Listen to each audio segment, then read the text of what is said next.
भारतीय राजनीति के सबसे बड़े चेहरे नरेंद्र मोदी और भारत के सबसे गुप्त लेकिन ताकतवर संगठन आरएसएस, दोनों का रिश्ता कभी गुरु शिष्य जैसा था, लेकिन आज वो रिश्ता सत्ता और सिद्धांत के बीच खिंचती एक डोर बन चुका है। डोर जो अब टूटने की कगार पर है, क्योंकि अब संघ कह रहा है या तो संगठन या सत्ता, दोनों नहीं चलेगा। और मोदी कह रहे हैं संगठन भी मेरा, सरकार भी मेरी। यह है भारत की सबसे बड़ी अंदरूनी सियासी जंग, जो मोदी बनाम भागवत है। वक्त था 2014 का, जब संघ के आशीर्वाद और नरेंद्र मोदी की लोकप्रियता ने बीजेपी को पहली बार पूर्ण बहुमत दिलाया था।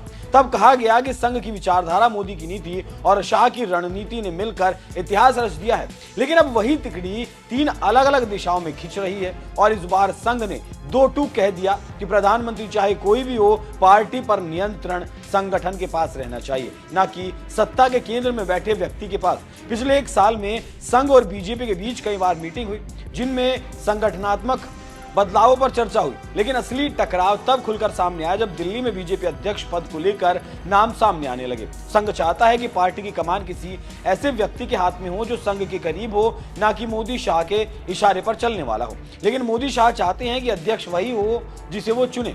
मतलब बीजेपी के ताज पर कब्जा बरकरार है। मीडिया में सूत्रों के हवाले से खबर है कि संघ की ओर से पिछले महीने 2 टूक संदेश दिया गया था कि या तो मोदी सरकार पर फोकस करें या फिर संगठन छोड़ें।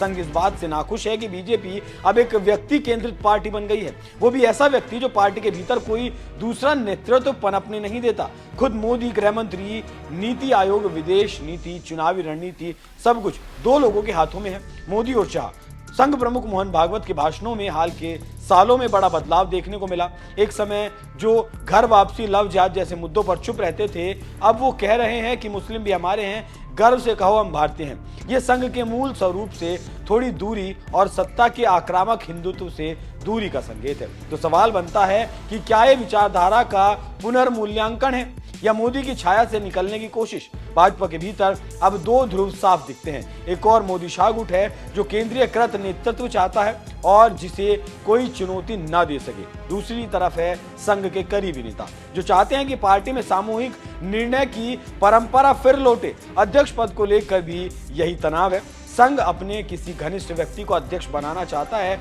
लेकिन पीएमओ से मंजूरी नहीं मिल रही।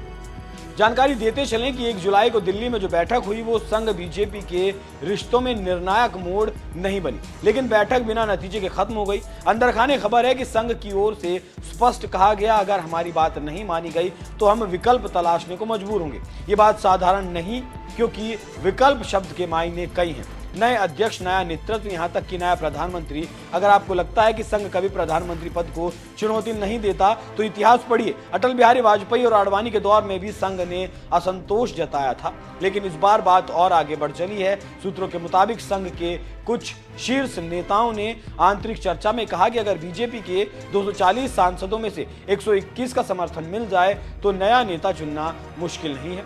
ये कहना आसान है, लेकिन सवाल ये है कि मोदी को टक्कर देने की हिम्मत आखिर कौन जुटा पाएगा? क्या बीजेपी में अब भी कोई है जो इतना दम रखता हो कि 121 सांसद उसके पीछे खड़े हो सकें? मोदी के बाद अगर नेतृत्व में बदलाव होता है तो वो कौन सा नाम होगा? नितिन गडकरी, राजनाथ सिंह, योगी आदित्यनाथ, मनोहर लाल खट्टर, मोदी, शाह जानते हैं कि संघ असंतुष्ट है, इसलिए वो अपने करीबी नेताओं को हर स्तर पर बैठा रहे हैं, चाहे वो सीएम हो, राज्यसभा सांसद हो या फिर संगठन सचिव। यहाँ तक कि बीजेपी की युवा शाखा और महिला मोर्चा तक पर पीएमओ की पकड़ है।